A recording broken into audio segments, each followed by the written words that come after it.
हमारे देश की आजादी के आंदोलन में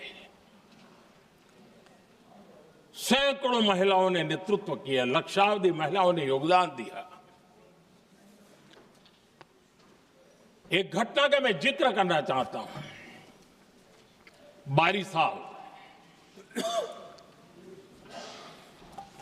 साल में वंदे मातरम गाने पर सर्वाधिक जुल्म हुए थे। वो 22 साल आज भारत का हिस्सा नहीं रहा है और उस समय 22 साल की हमारी माताएं, बहनें, बच्चे मैदान में उतरी थी वंदे मातरम के स्वाभिमान के लिए। इस प्रतिबंध के विरोध में लड़ाई के मैदान में उतरी थी और तब 22 साल की एक वीरांगना श्रीमती सरोजिनी बोस,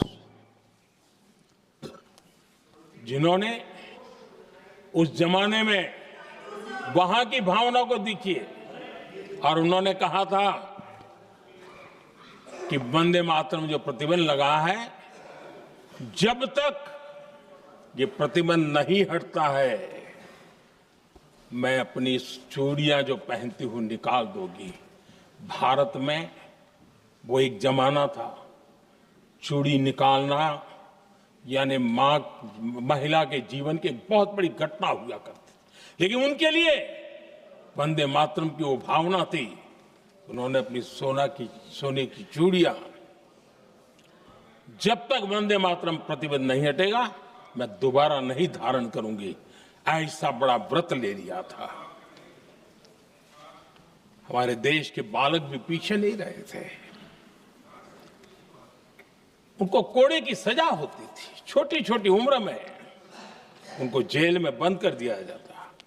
और उन दिनों खास करके बंगाल की गलियों में लगातार वंदे मातरम के लिए प्रभात फेरियां निकलती थी। अंग्रेजों के नाक को दम कर दिया था। और उस समय गीत गूंजता था बंगाल में, जाए जाबे जीवोनो चोले, जाए जाबे जीवोनो चोले, जोगो तो माजे तोमार काजे वंदे मातरम बोले।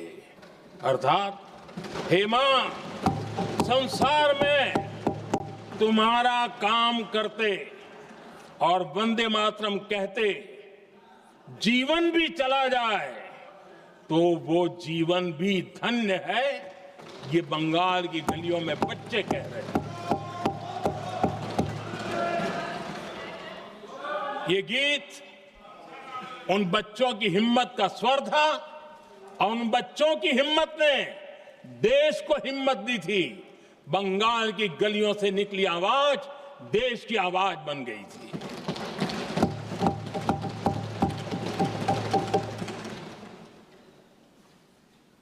उन्नीस 1905 में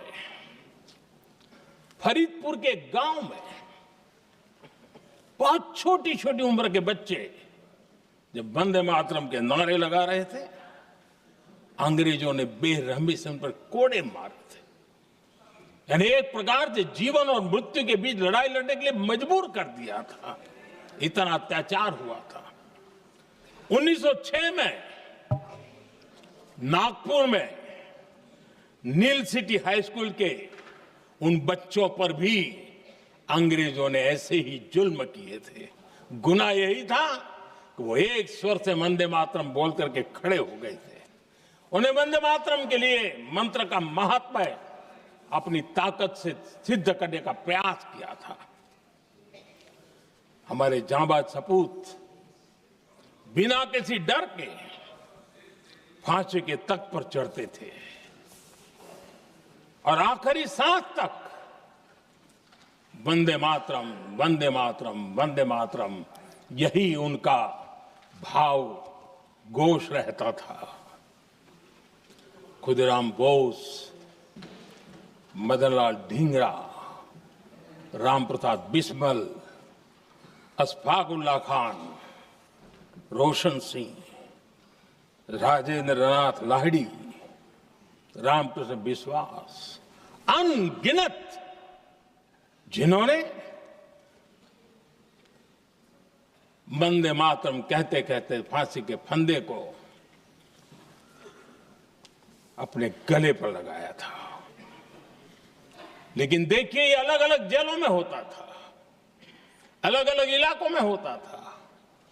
प्रक्रिया करने वाले चेहरे अलग थे, लोग अलग थे, जिन पर जुल्म हो रहा था उनकी भाषा भी अलग थी। लेकिन एक भारत श्रेष्ठ भारत, इन सब का मंत्र एक ही था, वंदे मातरम।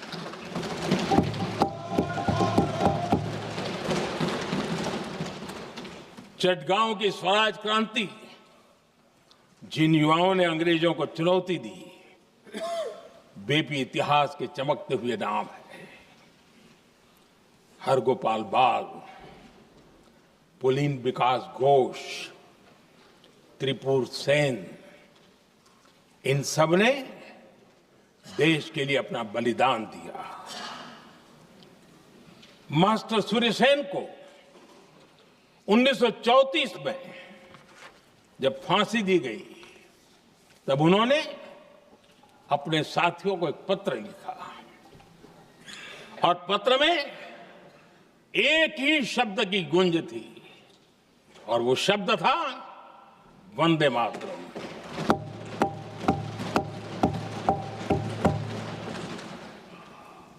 आदरणीय अध्यक्ष जी, हम देशवासियों को गर्व होना चाहिए। दुनिया के इतिहास में कहीं पर भी ऐसा कोई काव्य नहीं हो सकता, ऐसा कोई भावगीत नहीं हो सकता जो सदियों तक एक लक्ष्य के लिए कोटि कोटि जनों को प्रेरित करता हो और जीवन आहूत करने के लिए निकल पड़ते हो।